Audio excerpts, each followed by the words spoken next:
وبشر الصابرين ታጋሾችን አበስራቸው በሚለው ትልቅ ርዕስ ጉዳይ ላይ ያጠነጥናል። ስለ ሶብር ይሆናል፣ ስለ ትግስት ሰፊ ነገር ነው። ወደ ውስጥ እንተነትነዋለን። በአላህ Subhanahu Wa Ta'ala ፍቃድ 7 ነጥቦችን እንዳስሳለን። አወለን درجة الصبر في الإسلام صبر እስልምና የሰጠውን ቦታ ትግስትን እንመለከታለን። ثانيا أنواع الصبر صبر አይነቶች አሉት እነማን ናቸው እንዳሳለን። ثالثا ሶስተኛው شروط الصبر አንድ ሰው ወበሽር الصابرين ውስጥ ይገባ ዘንድ ከዚህ ብስራት የሶብር ሸርጦች መስፈርቶች አሉ ሶብረኛ ይባል ዘንድ እነዚህ እነማን ናቸው? رابعا አራተኛ ومما يعين على الصبر عند نزول البلاء በላ ይወርዳል። አላህ በሰው ልጆች ላይ ጽፎታል። ዱንያን እንዲህ ነው የፈጠራት። በላ ሲወርድበት ይጽናና ዘንድ የሚረዱት ነጥቦች ምንድናቸው? በስፋት እንዳሳለን። خامسا አምስተኛ حكمة البلاء አላህ ለምንድነው በላ መከራ በሰው ልጅ ላይ የሚያወርደው? ጥበቡ ምንድነው? እናያለን። سادسا ስድስተኛ ثمرات الصبر صبرን የህይወት ጎዳናቸው ያረጉ ሰዎች የሚያገኙት ትሩፋት ምንድነው? واخيرا የመጨረሻው نماذج الصابرين كتاغاشوچ كتاريك حمد تمثاليتوچن እናያለን። اسال الله التوفيق والاخلاص والصواب. يقول العلماء من يلالو كمال الدنيا والدين مرتبطة بالصبر የዱንያ ይሁን የአኺራ ውጤት ስኬታማነት ከሶብር ጋር የተሳሰረ ነው ይላሉ። አንተ በዲንም ይሁን በዱንያ ውጤታማ ትሆን ዘንድ ትግስት ጓደኛ ሊሆን ይገባል። مثلا الدنيا ላይ ወሰድ እስኪ ትምህርት ጨርሰህ ዲግሪ ለማዝ 12 አመት ሃይ ስኩል ተማራለህ። ከዛ ዲግሪ 4 አመት ተወስዳለህ፣ 16 አመት ያስፈልጋል። ከዛም ከፍ ለማስተርን ስትዝ 16 አመት፣ ዶክትሬት ዲግሪ ስትዝ 20 አመት በማጥናት ላይ መታገስ አለብህ። ቤት ለመስራት ትፈልግ ትግስት ያስፈልጋል። ሀብታም ለመሆን ለመነገድ መርካቶ ጧት ማታ በብርድ በቀን በመውጣት በትግስት መዋብ ይኖርብሃል።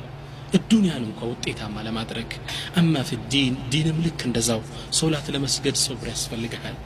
ትልቅ ዓሊም በእውቀት የተሞላ ትልቅ ሰው ተወን ዘንድ ከሸህ እግር ከዓሊሞች እግር 30-40 አመት መማር አለበት ተጎንብሰ። ከወንጀል ለመራቅ ሶብር ያስፈልጋል፣ ትግስት ያስፈልጋል።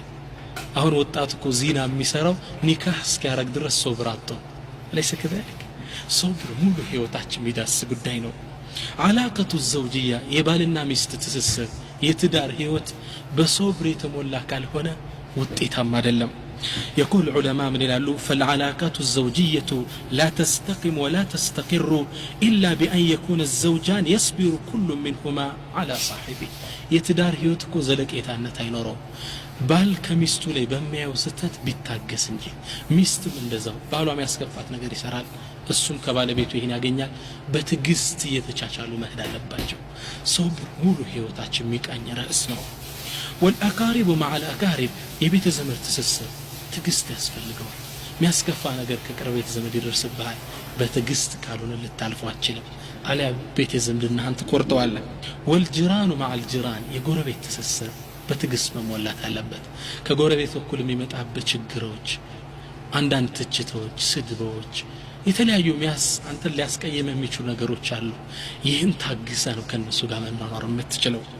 وقديما قال علماؤنا إن حق الجار ليس هو مجرد كف العذى የጎረቤት መብት እኮ ሐቅ ማለት እነሱ ላይ በደል ችግር አለ ማድረስ አይደለም።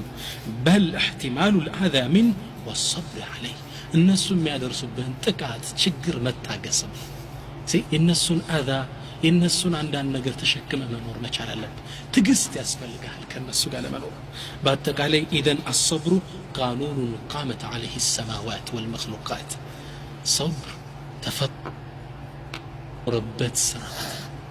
ዑለማዎች የሚገርም ነገር ይናገራሉ። አላህ Subhanahu Wa Ta'ala ጌታችን ሰማይና መሬትን ባንዴ በአይን ጨረፍታ መፍጠር የቻለ 6 ቀን እንደወሰደበት ይናገራል ቁርአን ላይ።